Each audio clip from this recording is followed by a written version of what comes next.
México subordinado. La subordinación en la etapa neoliberal. Cuarta parte. Miguel de la Madrid, 1982-1988. Crisis neoliberal y el inicio del salinato. Sección 16. Esta es una obra del maestro Héctor Alejandro Mora Gallardo. El Estado neoliberal habría llegado para quedarse, marcando toda una etapa en la vida de México, y para apuntalarlo habrían de efectuarse elecciones fraudulentas, principiando por colocar al patriarca del neoliberalismo en México, o habría que decirlo, padrino de la mafia, que tanto vienen a hacer una y otra más elecciones fraudulentas en un país con medalla de oro en latrocinios electorales. Caída del sistema fue el calificativo con el cual se conoce lo acontecido entre el miércoles 6 y el jueves 7 de julio de 1988, cuando que los representantes de los partidos contendientes de oposición al PRI reclamaban al secretario de Gobernación, Manuel Bartlett, el que no se cumpliera lo ofrecido, la información oportuna conforme iba transcurriendo la votación. En vez de eso, a las 17:15 horas se cayó el sistema.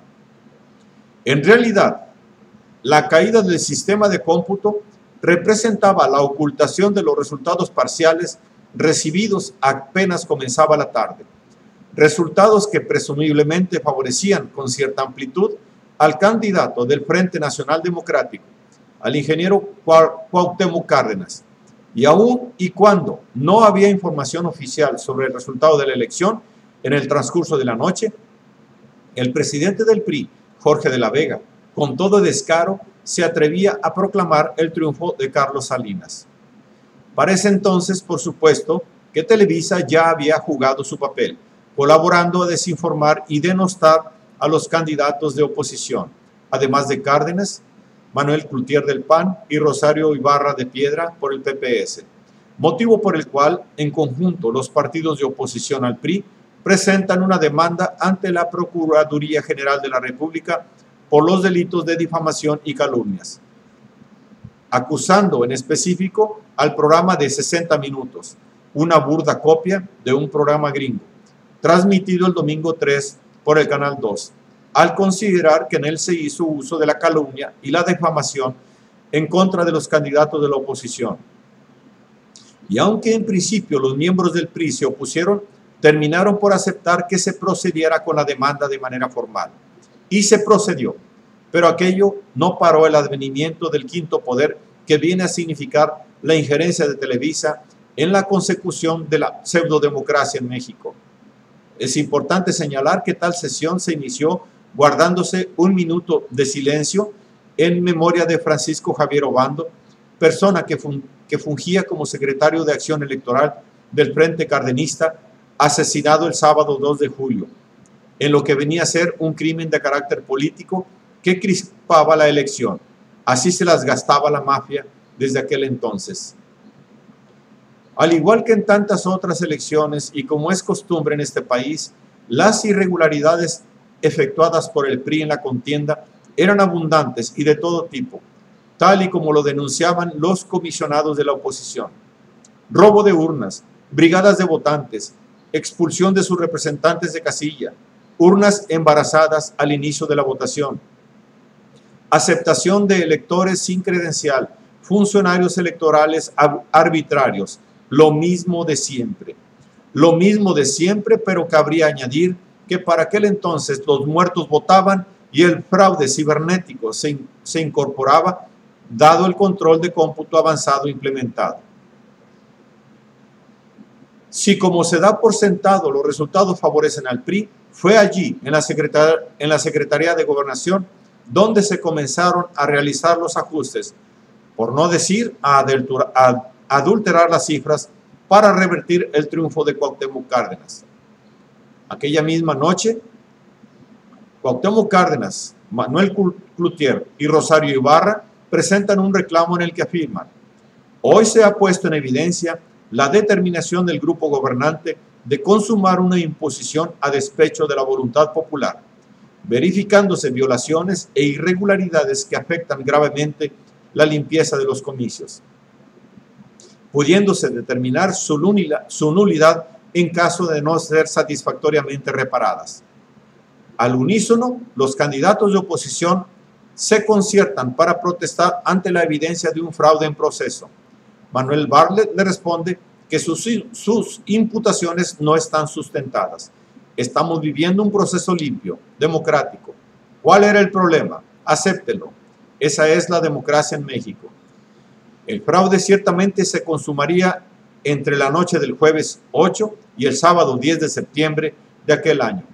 260 diputados del PRI, más 3 desertores del Frente Democrático Nacional, FDN, proclamaron presidente electo a Carlos Salinas de Gortari, siendo poco más de la mitad del quórum requerido, habiéndose iniciado la sesión con tan solo 256 diputados de los 500 que componían el total, ante la ausencia de los panistas y de la coalición de oposición de izquierda.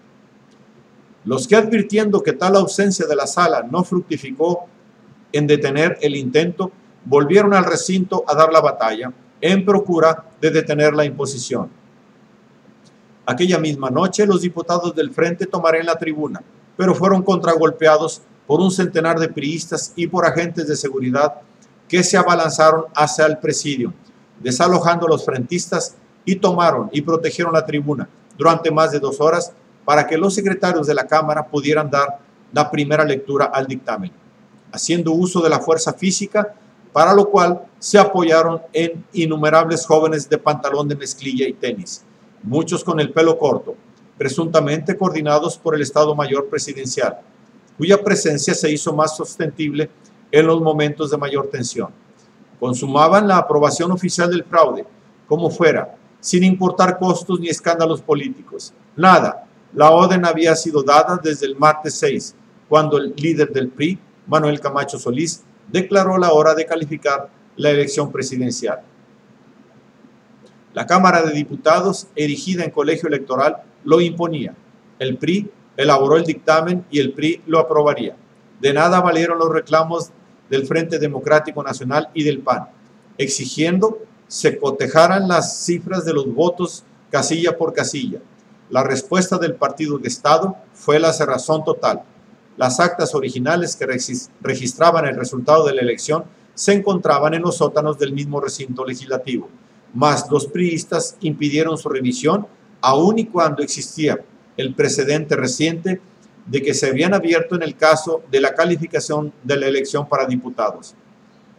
Para los diputados de oposición, el dictamen que consumaba el fraude había sido realizado en la Secretaría de Gobernación. Los priistas afirmaban ser obra de la fracción de la Cámara. El caso es que lo tenían y para dar lectura procedían a generar el quórum requerido.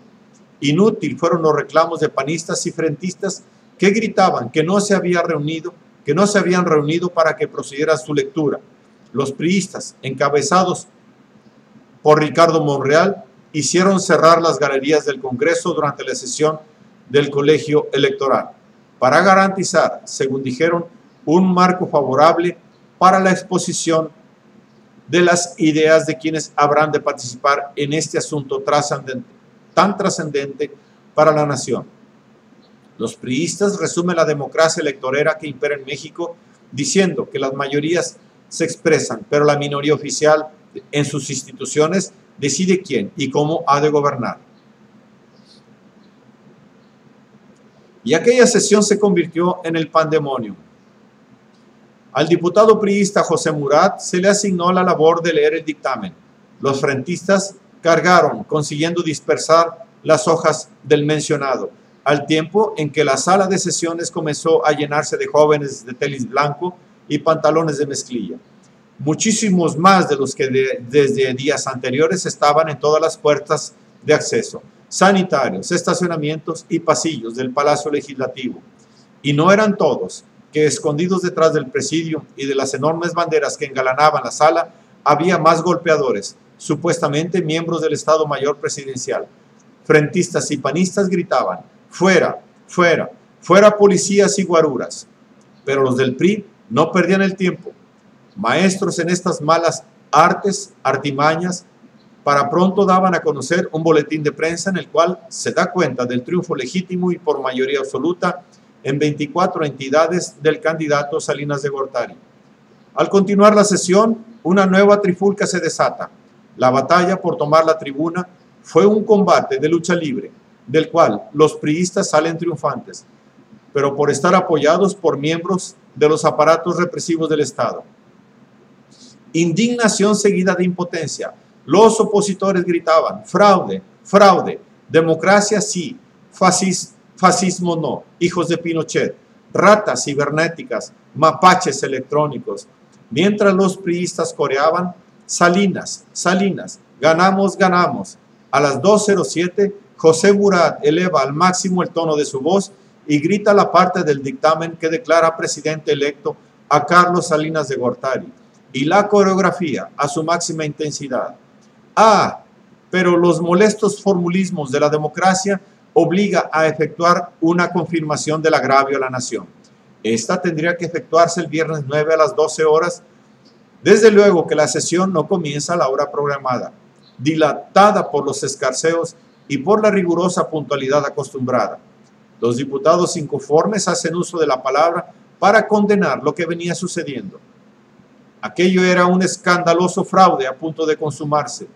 El diputado Octavio Moreno Toscano, del Frente Democrático, al término de la sección de oratoria, denuncia la manipulación informativa de los boletines, la presencia de agentes de seguridad, el origen del dictamen, el procedimiento. Denuncia, afirma: si se aprueba el dictamen, se habrá consumado un golpe de Estado técnico, con lo cual se resume y califica adecuadamente lo acontecido.